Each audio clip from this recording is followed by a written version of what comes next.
At that time, Jesus was led by the Spirit into the desert to be tempted by the devil. He fasted for 40 days and 40 nights, and afterwards he was hungry. The tempter approached and said to him, "If you are the Son of God, command that these stones become loaves of bread." He said in reply, "It is written, one does not live on bread alone, but on every word that comes from the mouth of God." Then the devil took him to the holy city and made him stand on the parapet of the temple. And he said to him, "If you are the Son of God, throw yourself down. For it is written, he will command his angels concerning you, and with their hands they will support you, lest you dash your foot against a stone." Jesus answered him, "Again it is written, you shall not put the Lord your God to the test." Then the devil took him up to a very high mountain and showed him all the kingdoms of the world in their magnificence. And he said to him, "All these I shall give to you, if you will prostrate yourself and worship me." At this Jesus said to him, "Get away, Satan. It's written, the Lord your God shall you worship. Him alone shall you serve."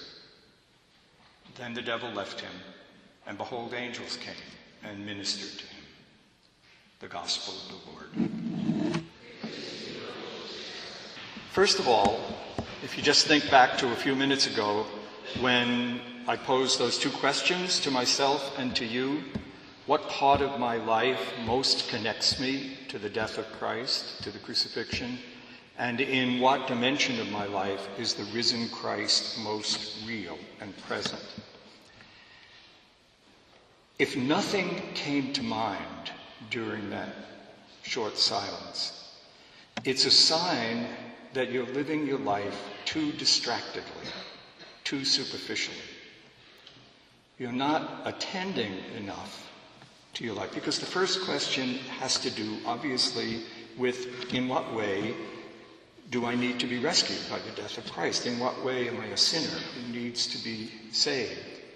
And the second one, where in my life is the freedom to actually live this gift of the life of Christ, this identity between my mind and heart and things, and the risen Christ who said he'd sin?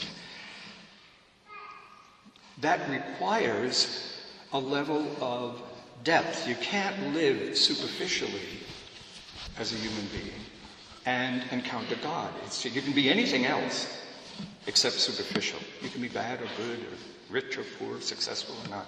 If you're any of those things, if I'm any of those things superficially, I will not meet God. And if I am any of them, more and more at the depth of them, I will encounter the mystery of God in unexpected ways. So that's what Lent is about. As I mentioned at the beginning, Lent is best imagined as an interior pilgrimage, a pilgrimage into the depths of human life, not just my private life, but my life with you, with other people, into the depth of it, a place where it begins to touch the mystery of God. And Lent is a journey into that place in my life where I am touched by, live with, connected to the mystery of Christ. Lent is about Easter. So it's about Good Friday, too. Obviously, it's one mystery. Lent is about living with the things I have, my desires, my needs, my hopes. That's fasting. Lent is about the stuff I own, the gifts I have. How do I live them? What's the depth of them? That's about almsgiving. And Lent is about me, my mind, my thoughts, my choices, my feelings, my decisions, my reactions, and the self, myself alive. And that's prayer in the practice. But all of those things are meant to bring us to the point where this year, 6 weeks from now, I will in some real way be able to connect my life to the mystery of the dying of Christ and discover in my life a way of living the resurrection. That's what the first prayer said, right? So, I think one of the biggest obstacles to our living Lent shows itself in a reaction to these first readings. And that is, I think when I was preparing this, I thought my reaction to this reading primarily is, this is all about a life a lot bigger than mine. If you were thinking about where your sin is to be rescued by Christ, most people I know, and probably most people here, I mean, there are very few people here who do obviously enormously evil things. You know, where you could say, there it is. You know, I really, you know, if you came to confession, which sadly very few people do, you know, but if you came to confession, it would probably be some trivial thing like I lose my temper, I did this, or maybe some kind of weakness that you're not quite sure about, you know, something to do with sex or drink, but they're not enormous sins. So what is all this about that the divine Son needed to die in order to rescue me? I think that's one of our problems, that we don't see how the ordinary life that we are living is actually connected to all this. I'd like to just break for a minute and refer to a reading that we didn't have here, but one that's pretty familiar, I think, to everybody. It's one of the great images in the Hebrew Scriptures. It's in Deuteronomy. We read it at weekday Mass a couple of days ago. And it's Moses at the very end of his life. He's got all the people in front of him on this plain. And he reminds them what the covenant is with God, and the possibility that they can choose to commit themselves to this covenant, and that God will commit himself to them, and they will actually live together. They will form a people. They will be his people. And this whole great image. And then he says to them in this wonderful kind of hieratic thing, I put before you death and life. Choose life. Now, it's obviously it's a ritual passage, you know, it's meant to be. And you don't, but if you just look at it in a kind of ordinary language, why did they need a hint? I put before you death and life. We choose death.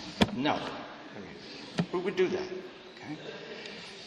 But aside from the fact that it is just ritual and a powerful ritual, choose life, I think there's a really important undertext here.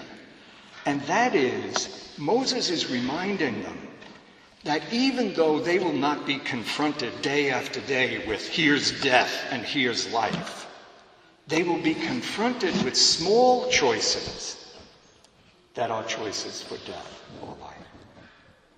And that if you see yourself, your life, against this horizon, you will begin to live at a depth where the choices, the ordinary choices you make, political choices, food choices, friendship choices, will be, for Moses and the Jews, a choice of life rather than a choice of death.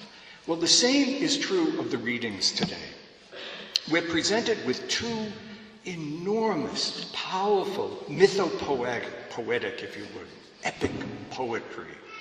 The poetry about the primal sin and the poetry about the presence of temptation in our life. Now, these are obviously not history. That would be to trivialize them, that this is some story about two people somewhere who did this. No. This is a poetic presentation to us of something so real and profound in us. It's about us. That's why St. Paul says we all buy into this. This is us. This is some fundamental and deep characteristic of being human. It doesn't say where it comes from. It doesn't. That is to say, it has the refusal.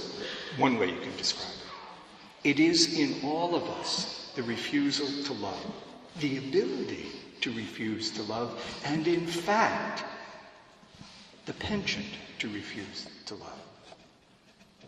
In all kinds of ways. Think of the trivial things you would say if you went to confession.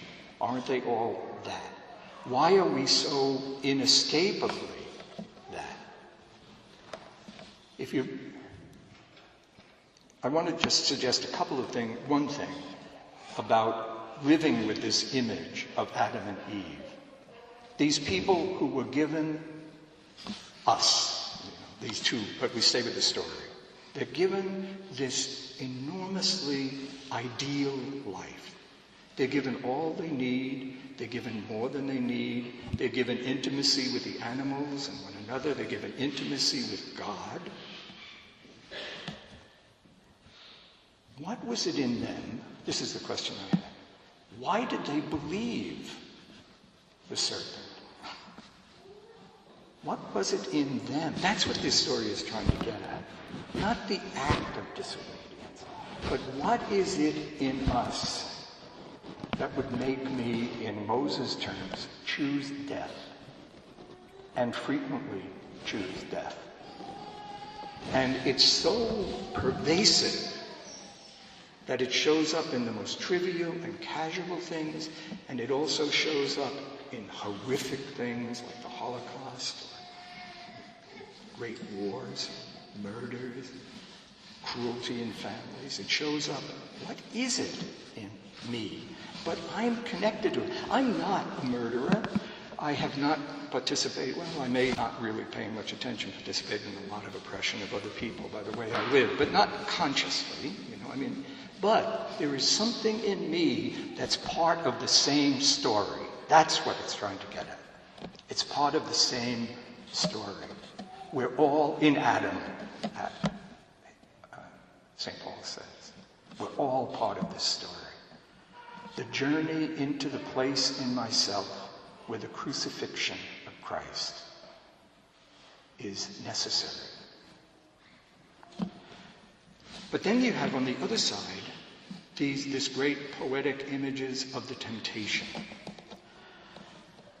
For me, the best way to think about temptation is this. It's not, Jesus wouldn't be tempted in the sense that he was weak, like he couldn't give up a drink or something, He's not tempted that way, or he can't control his sexuality or something, or he's avaricious. He's tempted because all human life consists of temptation. You either choose to be human or you don't. By the end of Lent, and certainly by the end you leave Cornell, by the end I leave life, we will be either more human or less human than we are today. It is not automatic. You're not automatically you choose to be human. It's a possibility. It's a task. So you go through things which make you more human or less human. Those are the temptations. And so the story of Jesus is not just a story of him. It's obviously a story of the Hebrew people because Matthew reflects the things that went on in the desert. They needed food. They looked for water. They wanted miracles. It also reflected what went on in Jesus' life. People wanted him to feed them. People wanted him to do miracles. People wanted him to be king. They wanted him to be relevant. They wanted him to be popular. They wanted him to be powerful. You want to be popular. Me, I want to be relevant. I want to be, in some way, to my own life, powerful.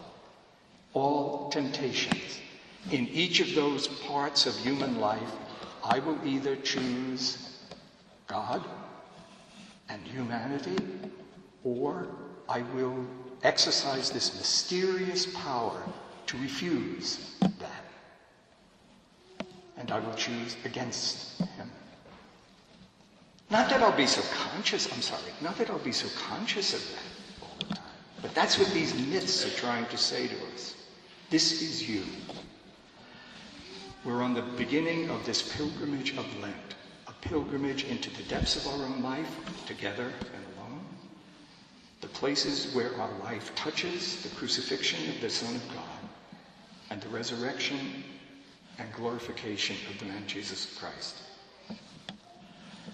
It's as if Moses was standing in front of the whole church at the first Sunday of Lent and says, I offer you Adam or Jesus. Which do you choose? How do you learn which to choose? How do you recognize which you have chosen? And for us here in this church, do you recognize that in a few minutes it will be the Christ himself risen that you are offering?